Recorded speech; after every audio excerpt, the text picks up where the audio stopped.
بسم اللہ الرحمن الرحیم۔ السلام علیکم ورحمۃ اللہ وبرکاتہ۔ پچھلی ویڈیوز کے اندر میں نے وضو کے فرائض اور سنن بیان کیے تھے۔ اگر آپ نے وہ ویڈیوز نہ دیکھے ہوں تو ڈسکرپشن میں لنک موجود ہے، وہاں سے جا کر اسے دیکھ سکتے ہیں۔ اب چلیے نواقض وضو یعنی وہ چیزیں جن سے وضو ٹوٹ جاتا ہے، وضو ختم ہو جاتا ہے، وضو باقی نہیں رہتا، ان چیزوں کا بیان کرتے ہیں۔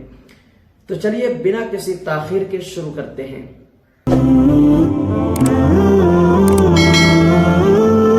نمبر 1، آگے یا پیچھے کی شرمگاہ سے کسی چیز کا نکلنا، مثلا پیخانہ، پیشاب، استحاضہ کا خون، مزی یا ہوا کا خارج ہونا۔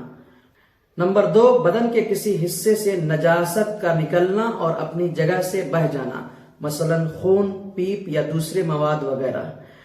نمبر 3، منہ بھر کے قے کرنا۔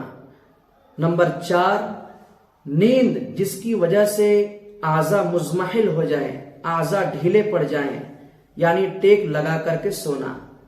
نمبر 5، بے ہوش یا پاگل ہو جانا۔ نمبر 6، رکوع یا سجدہ والی نماز میں قہقہا لگانا۔ نمبر 7، مباشرت فاحشہ یعنی بغیر کسی حائل کے شرمگاہ کا شرمگاہ سے ملانا۔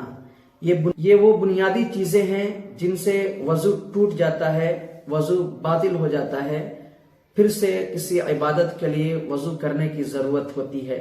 اللہ تعالی ہم سب کو عمل کی توفیق نصیب فرمائے۔